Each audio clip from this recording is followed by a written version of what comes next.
më shumë është si një lloj obligimi që kemi ne si shtet për ta përcjellur me vëmendje dhe nga këtë proces gjyqësor. Ky proces gjyqësor na ka shqetësuar deri tash shumë për arsye se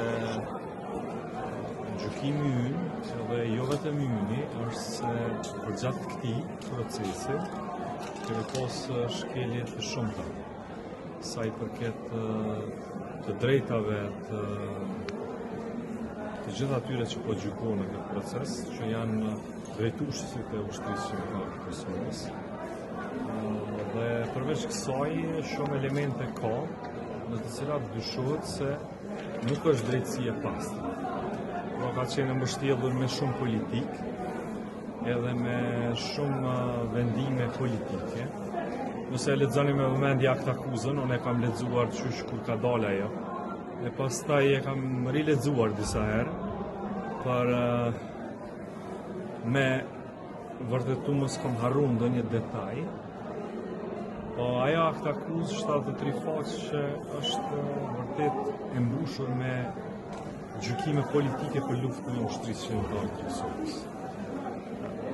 Këtu ajo aktakuzë, nëse e lexoni edhe hyrjen e saj, në një farë mënyrë preambullën e saj, e vrenis që nuk ka lidhje me individin.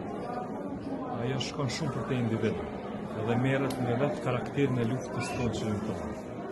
E ne e dim se sa e shenjtë është lufta shqiptare, të cilën e ka kryer ushtria jonë e lavdishme UÇK-ja.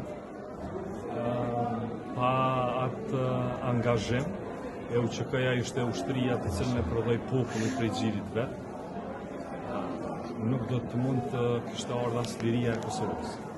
Liria e Kosovës është kombinim, domethënë së pari është vullneti i popullit, i cili gjithmonë ka rezistuar, i cili nuk ka pranuar në mirënjohje okupimit serb, edhe djemt e vajzat, gratë e burrat më të mirë i popullit i kapën armë për me ja kthy okupatorit serb ato armë, edhe për me e nxjerrë jashtë Kosovës, edhe pastaj ishte edhe ndërhyrja ndërkombëtare.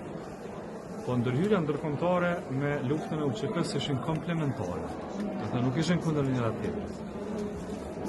Ishte lufta e UÇK-s në terren dhe pastaj aeroplanët e NATO-s nga ajri që goditën të dyja Serbinë dhe për me realizuar një qëllim i cili ishte edhe qëllim i botës demokratike, edhe qëllim i popullit të Kosovës, që ishte Serbia jashtë Kosovës.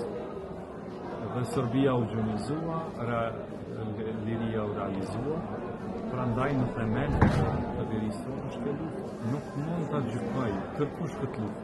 Kjo është luftë e pastër, është luftë e mbrojtjes. Prandaj do të marr nesër pjesë në këtë proces për të treguar pozicionimin tonë në relacion me luftën tonë shqiptare dhe që atë askush nuk guxon ta shtrembërojë. Ajo është në zemrat e popullit të Kosovës dhe e shkruar në historinë tonë, edhe e shkruar bilen në themelin e shtetit tonë aktual. Gjithë vëllu sa procesi tani më është në fund, po thuaj se dhe pritet që pas 3 muaj të kemi një vendim ose me mundësi të shtyrjes edhe për 2 muaj të tjerë.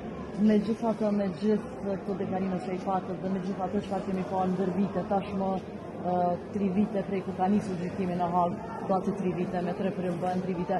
Megjithatë, çfarë pritni në fund të procesit nga fjala përfundimtare, domethënë e gjyqit?